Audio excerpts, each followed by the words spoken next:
That story grabbed a lot of attention with concerns that faculty telling a teaching assistant not to show a video debate on gender pronouns was limiting her free speech.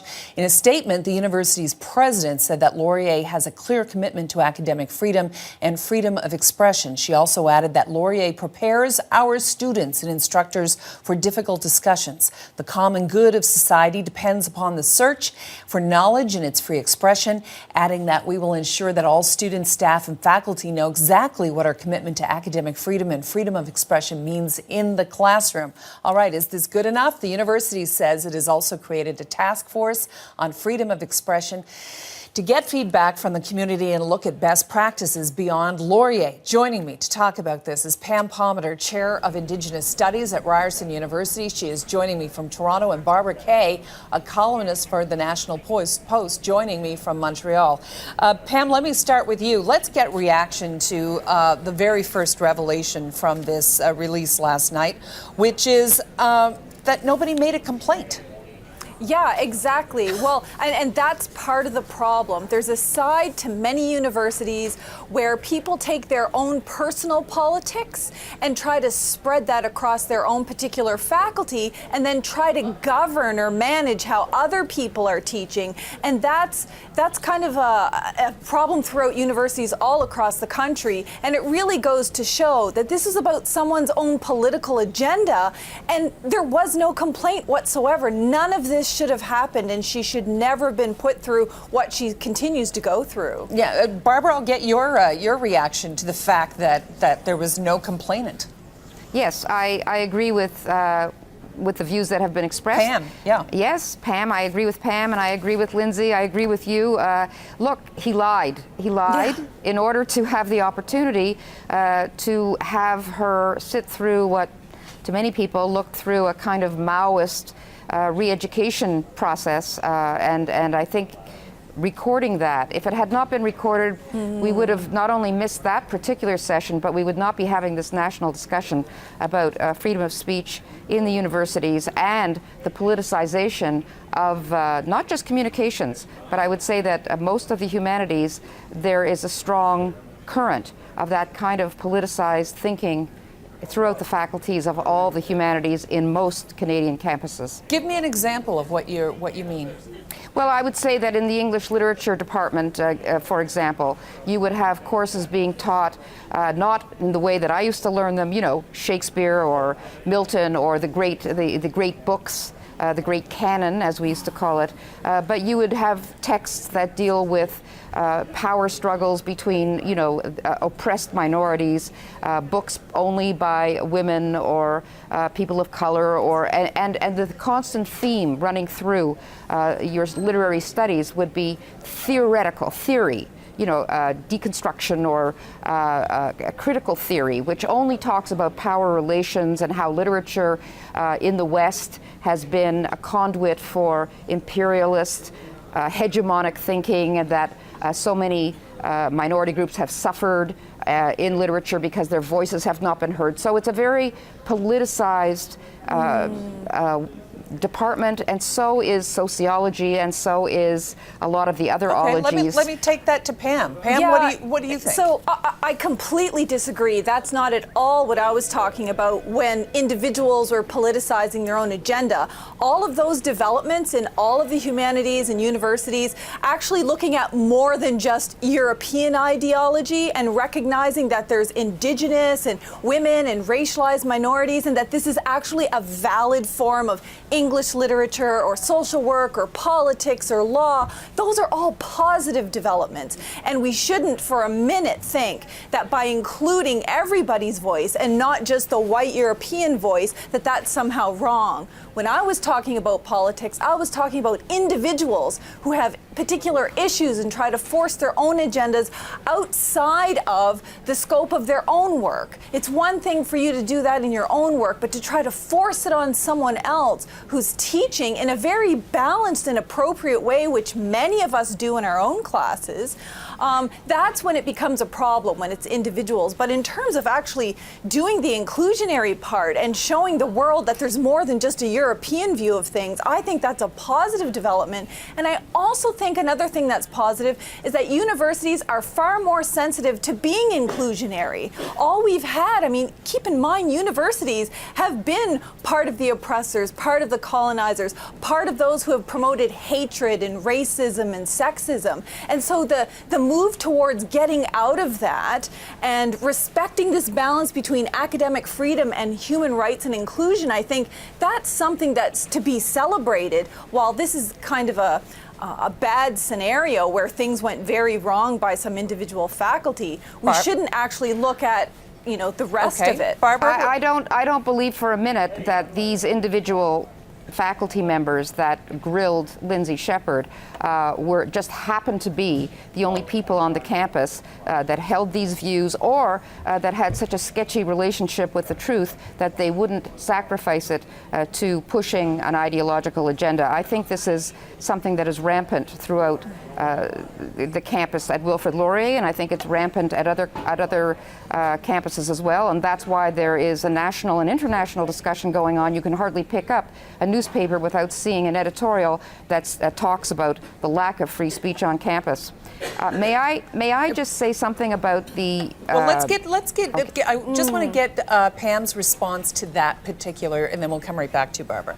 Well, I mean, if you're going to survey the newspaper headlines, you really have to look at the issues around hate speech and racism and sexism and inciting violence that happens on campuses as well, and the really clear move to try to address those things. So while people are, also concerned about free speech, there's a lot of concern around personal safety, around inclusion, around reflecting that there are more people in society than just the typical white European histories and knowledges and theologies. So I think it's really important that we don't forget this part of the conversation. Barbara?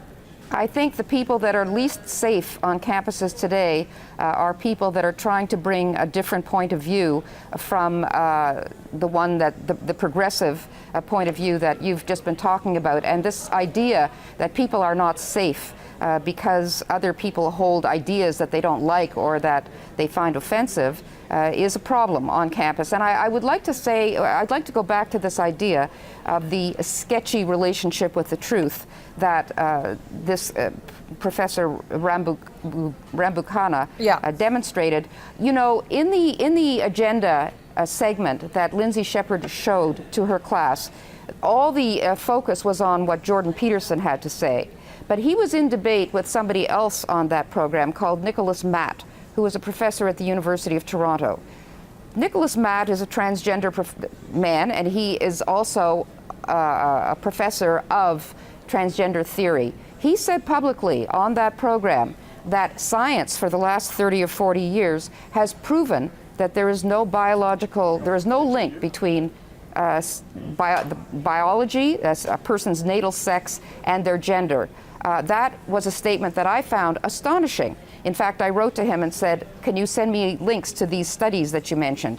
That's a very unscientific fact that he mentioned, because there are no such studies. And what do you bring it up in relation to? Well, what I'm asking is, why is all the focus on Jordan Peterson's opinion, which is based in an argument that at least is rational, but nobody ever queried the fact that somebody made a public statement that is manifestly non-factual and said it on a public TV show and was not even queried.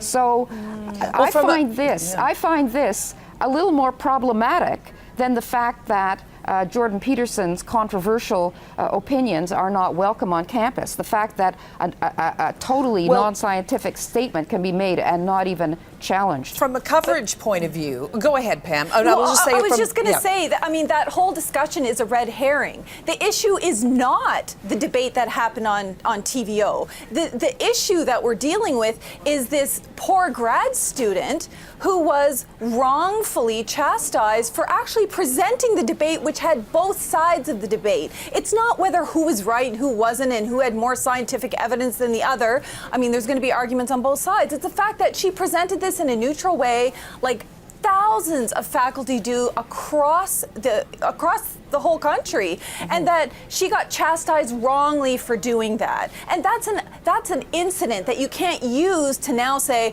oh, well, now we have to be careful. There's this giant attack on academic freedom. There clearly isn't. The people that suffer most on campuses in terms of faculty and students have always been and continue to be Indigenous peoples, racialized minorities, and women. And that certainly hasn't changed. The majority is not now under some crazy violent attack for being the majority. It's these people who are trying to rightly be included and make sure that their views are also included.